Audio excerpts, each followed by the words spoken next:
Time for another one. 49ers updates rolling in frequently these days. Christian McCaffrey back in the lab, secured as the 49ers' number one running back. I know there had been some speculation, and I want to underline speculation about Christian McCaffrey's status with the 49ers, but guess what? $14.2 million option bonus paid out 2 days ago, and on March 19th, we get this. Some great photos of Christian McCaffrey working alongside his brother, Luke McCaffrey. This is the best picture of Christian and Luke. Now, Luke looks a lot like his dad. That's Ed McCaffrey, 1994 49ers, Super Bowl championship team.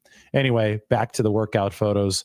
McCaffrey fully healthy, getting after it. And I think that the 49ers are going to get a prime season from Christian McCaffrey in 2025. I always go back to the performance against Buffalo, how he looked for a quarter plus in that game. The timing was back. The vision was fully back. The burst was fully back. I mean, he was gashing that Bills defense in the snow. And he was on his way to a touchdown when Taylor Rapp got him by a shoestring, and that's when the knee slammed the turf for Christian McCaffrey. Probably have to repeat this because I continue to get misinformed comments about this every single time that I talk about Christian. But everybody saw the very next play where he took the slide right after getting the football, and they thought, oh, this had to have been a non-contact injury, something with the Achilles. And no, it was not. The Achilles was fully healed, which I think is remarkable in and of itself that Christian McCaffrey was able to get back and play at the level that he was playing in that game against Buffalo. It took him a couple games to knock off the rust, but it was knocked off by that time against Buffalo. Achilles was fully healed, testament to him, because that was a big uphill battle. And he was on his way to a touchdown, and Taylor Rapp, the Buffalo safety, just got him by the shoestring, and he slammed the knee against the icy turf. I mean, it was icy. It was snowy. I did a whole show from the field in Buffalo after that. It was the Blizzard show, right? It looked like the Hoth system from The Empire Strikes Back. Bad luck. He hurt his PCL. It was about a 6 to 8 week injury. It had nothing to do with the Achilles. And that's great news for the 49ers. Great news for Christian McCaffrey. He tried to will his way through the injury. He didn't want to believe that he was hurt. That's the way that I look at it. And the very next snap he took, and he realized that this is not a good idea. I probably shouldn't take contact and try to cut on this PCL strain. So he went down into the slide, sacrificed the play, checked out of the season, decided that it wasn't his year. But Christian McCaffrey is still under contract with the 49ers for multiple seasons. And he is one of the foundational pillars of this football team. The contract extension that the 49ers negotiated with Christian McCaffrey last offseason made sure that that trigger date would come before April 1st. I talked about trigger dates on the 49ers AM alarm update either yesterday or 2 days ago. Trigger dates are extremely important when it comes to determining if a contract is team-friendly or player-friendly. In a way, Brandon Aiyuk's contract was extremely team-friendly in this offseason, in theory, theoretically, because the 49ers were able to get the trigger date for 2025 pushed until April 1st. It would give them all a free agency to really figure out where they are. And then the option bonus is not due to Brandon Aiyuk, and that is his 2025 salary for all intents and purposes. The option bonus is not due until April 1st. So the fact that that prorated section of the contract is not kicking in for another 12, 13 days for Brandon Aiyuk, theoretically, was to give the 49ers a little window to trade him. Now, obviously, shredding his ACL and his MCL, a big-time injury for the knee, not just the ACL. It wasn't just the clean ACL. We know that the MCL was part of it. That obviously complicates things, and it gives the 49ers a much tougher time out of the Brandon Aiyuk contract. So in all likelihood, he's going to remain with the 49ers. But we could just use that to illustrate that the trigger date in Aiyuk's contract is April 1st, and the trigger date in McCaffrey's contract, March 17th. So there wasn't that same window with Christian McCaffrey's deal that he was able to sign with the 49ers last offseason. So San Francisco basically had 2 or 3 days of 5 days, I guess, of free agency until that trigger date hit. It wasn't this 3-week thing that lasted until April 1st. Anyway, the time has come and gone. $14.2 million to Christian McCaffrey. And yes, he is now back in the lab with his brother, Luke. Christian, last year, again, I could go back to that Buffalo game. The one prior to that was the Seattle Seahawks game. And prior to that was the Tampa Bay game where he returned from the Achilles. The very first oh wow moment that we had from Christian McCaffrey on the field in 2024 was the rainbow pass from Brock Purdy, where he ran right by Levante David. And it was like, oh, that's what the 49ers have been missing out of the backfield. That's what Jordan Mason was not bringing the team, right? It was just this telepathic connection between Brock Purdy and Christian McCaffrey. Purdy got drilled on the play. Defensive tackle took him out. I forgot if it was Vita Vea or if it might have been Golston. I think it actually was Golston that took out Brock Purdy. I don't think that Brock could see the spot that he was throwing to. He might have seen where Christian McCaffrey was running by Levante David, but when he launched that ball up against Tampa Bay, I mean, it looked like it was going to bring down rain, and had there been clouds, it would have brought down rain. It was really hot that day at the stadium. Florida could happen sometimes in November.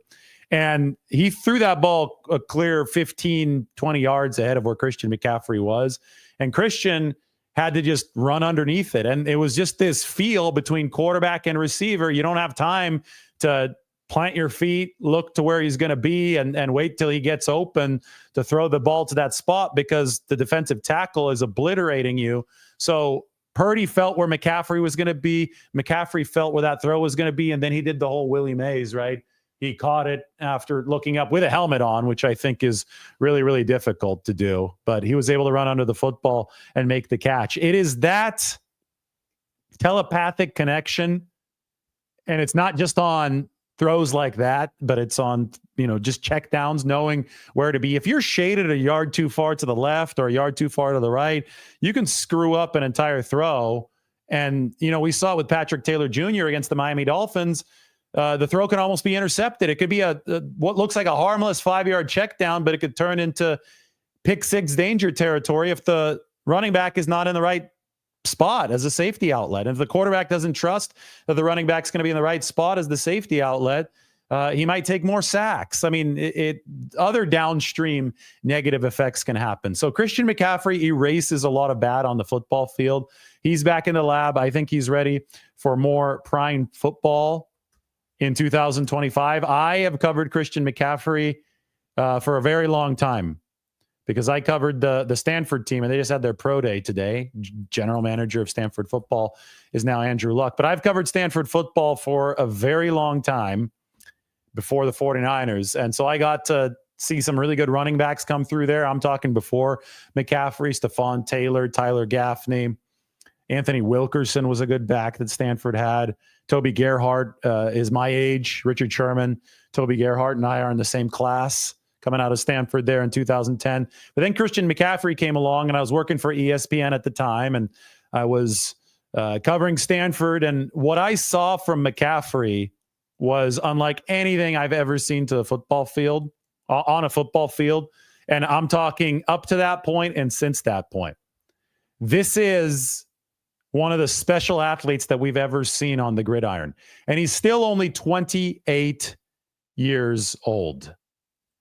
He is going to turn 29 on June 7th.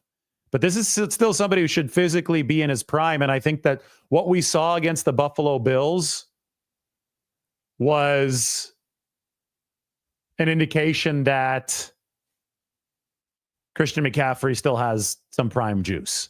The Achilles injury, the bilateral Achilles tendonitis, I look at it and, I'm not the doctor here, and this is me speculating. And you guys know that I would never run rampant with a theory that I don't have rooted in fact. So I always couch it by saying this is speculation.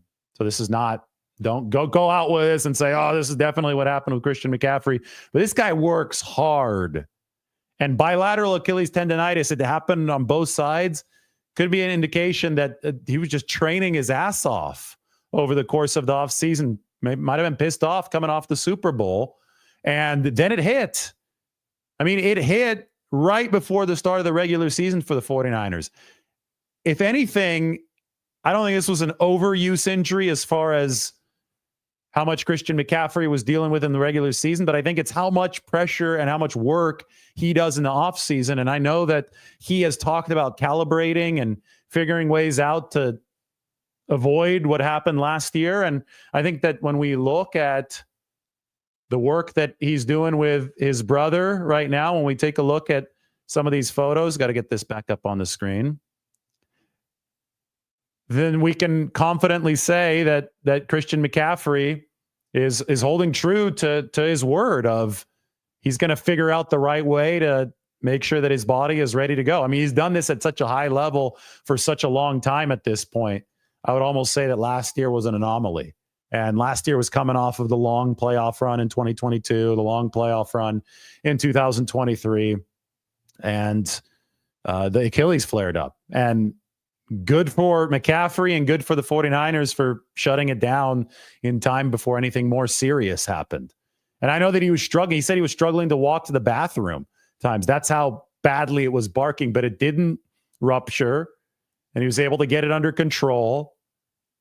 No stone unturned for Christian McCaffrey in that regard. And he made it back. And he looked like an elite player in that game against Buffalo in the quarter plus, which, given where he was right before the season when this flared up to where he was in early December playing that game against the Buffalo Bills, that's how you know that you're dealing with a Hall of Fame type talent. And he's, as a core pillar of what the 49ers are doing, they absolutely need Christian McCaffrey at 100%, or, I mean, deliver out there on the field. If he's delivering at 80 or 90%, he's still better than almost anybody else in the league. But what he is able to do with the telepathic connection with Purdy and with the respect that he commands from opposing defenses, we call it the gravitational pull. It's a lot like Steph Curry out on that basketball floor because he can strike from anywhere. What he's able to do is going to be a direct way to improve one of the 49ers' biggest issues last year, and that was the lack of separation. I think not having Christian McCaffrey on the field for the 49ers led to other guys being more covered because you don't have that slot option. You don't have that. Sometimes you line up wide. You don't have that angle route option coming out of the backfield. You don't have the swing route option coming out of the backfield to Christian McCaffrey, which is always going to draw some defensive attention. And one step in a certain direction on the NFL field means a step that cannot be taken in another direction. And oftentimes a step is all that it takes for somebody else to get open, especially on a team like the 49ers who ranked dead last in average separation last year. You could tell that the steps that were not going in Christian McCaffrey's direction were being used to blanket the 49ers' other targets. Anyway, Christian will no longer have his running mate, Deebo Samuel. We know that. Deebo Samuel traded to Washington, and we'd been waiting for a while to see what Washington would do with Deebo Samuel's contract. Well, now we know. This is from Adam Schefter. A rework deal for Deebo in D.C. The Commanders are guaranteeing $17 million of Deebo Samuel's previously non-guaranteed salary for this season, along with adding another $3 million worth of incentives. Samuel will now play this season on a one-year deal worth up to $20 million, including $17 million guaranteed. Samuel's agent, Tory Dandy, and Commanders GM Adam Peters renegotiated the deal. So those two names, I think you should probably recognize. Tory Dandy negotiated the big extension for Deebo Samuel in 2022 with the 49ers, which San Francisco actually got decent value out of. I would say solid value even. Then they were able to trade away the last season to Washington. $17 million in 2025 was due in base salary to Deebo Samuel. That's the 49ers contract just shipped off to the Commanders. If Deebo's going to make the roster regardless, and we know that he's going to make the roster for the Commanders. There is no harm and no foul in guaranteeing the salary. In fact, as a vested veteran, Deebo Samuel would have that salary guaranteed anyway after week 1 of the regular season. So what the Commanders did is they said, okay, we're going to guarantee this deal, and we're going to add $3 million worth of incentives to the contract, which reminds me a lot of the deal that Deebo signed with the 49ers in 2022. It had rushing yardage incentives, something like 350 rushing yards. If he made in a season, would trigger some money. It had touchdown incentives. It was mainly as his reputation preceded him, the wide back reputation, his versatility. Those were incentives meant to sweeten the pot and recognize the adaptability that Deebo Samuel brought to the table. Now, you don't trade for Deebo unless you want Deebo's versatility. One of the most foolish things that I'd ever heard is after the 49ers signed Deebo in 2022, people were like, well, did he include it in his contract to not be used as a running back? It's like, of course not. The 49ers would not be on board for that. The reason they gave this guy the extension was because he's so adaptable. He could play running back or receiver that he can confuse the hell out of opposing defenses. If you pigeonhole Deebo Samuel to being a receiver, he's not a separator.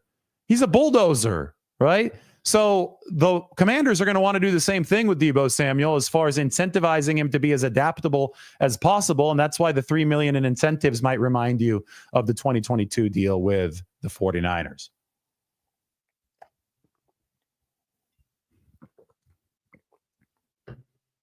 So Washington here is trying to see how close to one more prime year of Deebo Samuel they can get. Obviously, they were unwilling to extend this contract, which I don't think is surprising given the downturn in play last year, which I think was very related to injury issues. But there is potential upside for Deebo Samuel.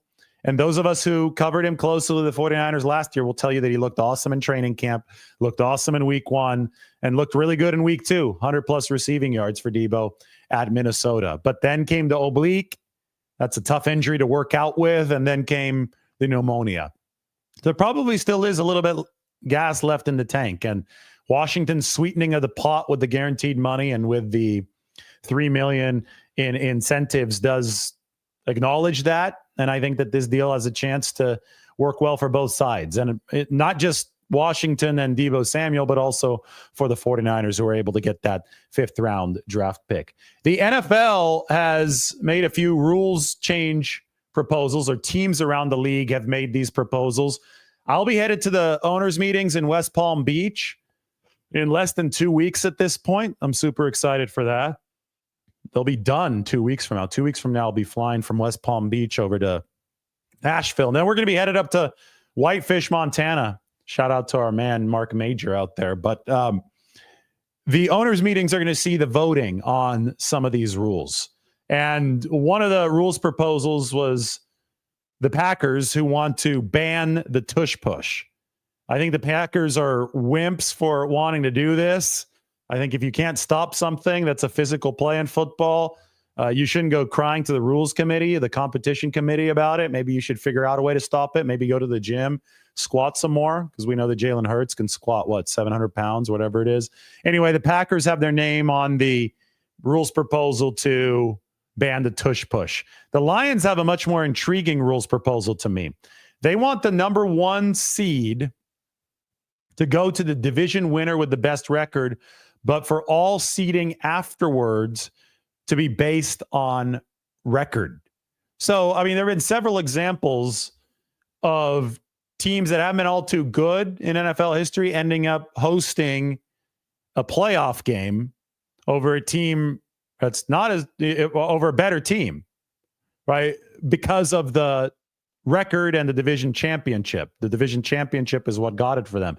The best example I can think of, like the most pronounced example, was the Beastquake game with Marshawn Lynch running against the New Orleans Saints. The Saints that year, I think, were 12-4 or maybe even 13-3. Forgot which it was. They had a better record than the Seattle Seahawks, who were 7-9.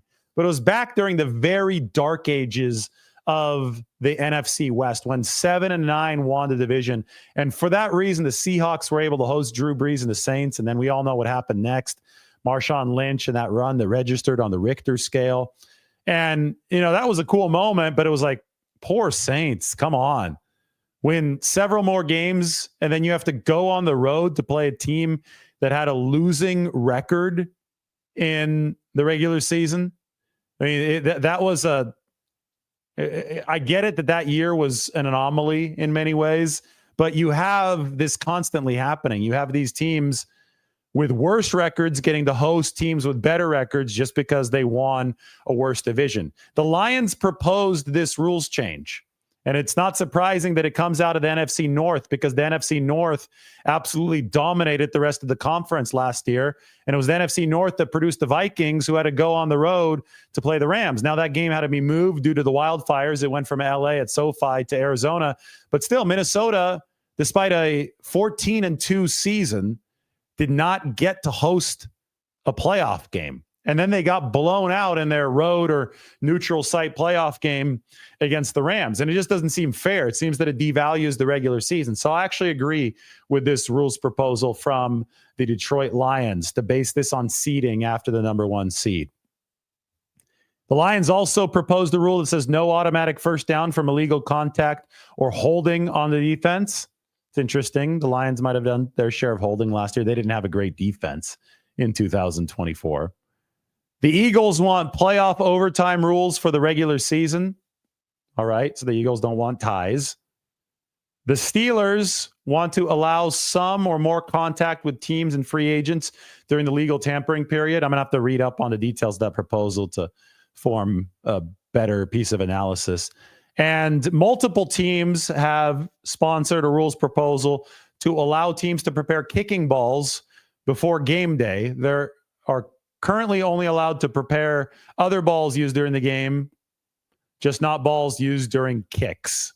So it sounds like a lot of teams agree there, and specialists probably will find this to make their process and lifestyle easier every Sunday or Monday or Thursday or Saturday or whenever the NFL is playing its game. So that's going to happen at the NFL owners meetings, all these NFL's rules changes proposals in less than 2 weeks. But for now, Christian McCaffrey is back in the lab. We can talk about Christian.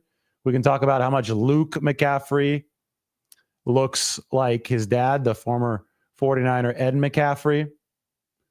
And I can answer a lot of your questions.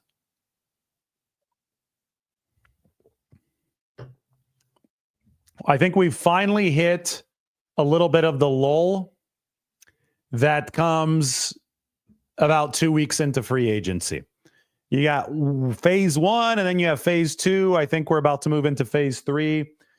Should be a quieter weekend, but in case it's not, I mean, everybody's going to continue asking about Brandon Aiyuk because I guess people with 266 followers on Twitter that may or may not live in the Boston area can produce a rumor that circulates. But as I said at the top of the show, the trigger date on Aiyuk's contract with the 49ers is April 1st. So if he's on the roster that time, he's staying with the 49ers. I don't think the 49ers would mind offloading Brandon Aiyuk, especially if they got some sort of decent return, because you're offloading the $120 million that's going to be owed to him over the course of the next 4 years. And the next 2 years is essentially guaranteed. It will be on April 1st. It's $50 million over the next 2 years. I don't think the 49ers would mind that. I think it could be a good move for them, but only if it's possible. And with the torn up knee, if somebody doesn't want to trade for Brandon Aiyuk, then I don't think it would be possible. Or it's unlikely to be possible. We'll put it that way. Why don't we check in on the roster? Watson asks, how many players do the 49ers have on the roster right now? Well, you ask, and I shall answer. San Francisco right now has got 70 on the 90-man roster, so they have 20 spots left, which means they're not going to go full Rams mode. We just got official word, by the way, that the 49ers re-signed Kyle Juszczyk. I think that you already knew that, but it's a 2-year deal for Kyle Juszczyk, and word comes through. But 70 on the 90-man roster for the 49ers. Now listen to this. The Rams in 2023, when they were doing something similar to San Francisco, had a 36 rookie class. So entering the 2023 training camp, the Rams had 36 rookies on their roster. The 49ers right now would have room for only 20 rookies on the roster because they have 70 on the 90-man. They can cut guys, and maybe they will cut a couple more guys before then. Who knows? Maybe Jordan Elliott won't be around for longer. Maybe they're going to decide to part ways with some of the DBs or the defensive linemen in order to bring in more rookies. But the Rams entering training camp had those 36, and then all 14 of their draftees ended up making the team. The 49ers would still have to do a lot of gutting of this roster to be able to fit that many rookies on, but it is very possible that they roll with about 20 rookies to fill out the 90-man roster. So 70 spots filled as we speak. Yes, they need to have 90 players on the roster for camp. They definitely will have 90, but that's how you run a practice. That's how you run a camp. You want to have 1s, 2s, and 3s. So I think the 49ers will be up at 90 shortly after the draft with their draftees and their undrafted free agents. But it just depends on how, what we're sitting here trying to figure out exactly how many of the 90 are going to be rookies. If it was the current moment, if the draft was right now, they'd have room for 20 rookies, but they may make some more room as time progresses. And it all goes back to the philosophy that the Rams so successfully were able to implement starting in 2023, which the 49ers are obviously trying to reprise as we speak. Now, again, I don't know if they're going to be as aggressive as the Rams with 36 rookies, but the 49ers also have more core pieces than the Rams. Everybody highlighted here in yellow is a foundational pillar, including Kyle Juszczyk, who is now officially re-signed with the 49ers. Purdy, McCaffrey, Juszczyk, Kittle, Williams, Bosa, Deommodore Lenoir. Those are all foundational pieces. The Rams had only Matthew Stafford, Cooper Kupp, and Aaron Donald. And Donald retired after 2023, and Cooper Kupp 2 years later has been released, and he's signed with the Seattle Seahawks. So the 49ers have more foundational pieces than the Rams did when they entered this big-time rehaul. And for that reason, the 49ers are the third best odds to win the NFC still. Vegas is not saying that this is like some kind of year where the 49ers are just going to become irrelevant. The 49ers are modernizing the roster around those core pieces. And now the question is, how many rookies are going to be part of this entire project for the 49ers? Juice back is a good move. F the haters.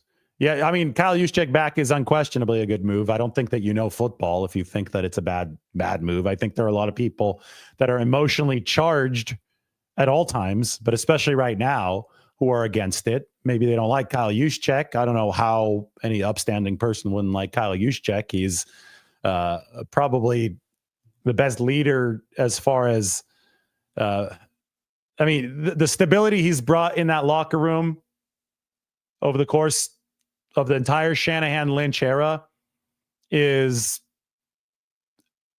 something to be applauded.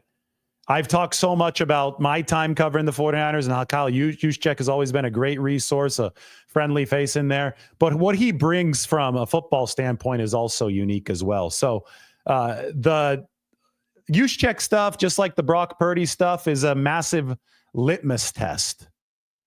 We can see who knows what they're talking about in regard to football and who doesn't. If you say that Brock Purdy isn't that great, you don't know what you're talking about. If you think that Kyle Juszczyk is not a good addition to the 49ers team or good retention for the 49ers team, you don't know what you're talking about. It's as simple as that. It's not an incorrect opinion. You're just getting the fact wrong at that point. You know, it's not like everybody has an opportunity to speak their mind on this issue regarding Brock Purdy or Kyle Juszczyk and still be correct no matter what they say. No. If you say that Brock Purdy isn't a good quarterback, then you're wrong. If you say that Kyle Juszczyk is not a good part of the 49ers team, then you're wrong. Like, there's a right and a wrong. You know, there's way too much ambivalence in the world these days, and there's way too much, I could have my own truth in this case. You can't.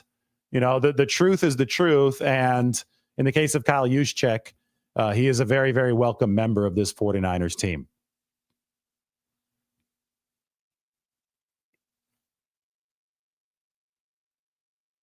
The same people that hate on Purdy defend Dak Prescott. I don't think Dak is a bad quarterback either. He's definitely not as good as Purdy.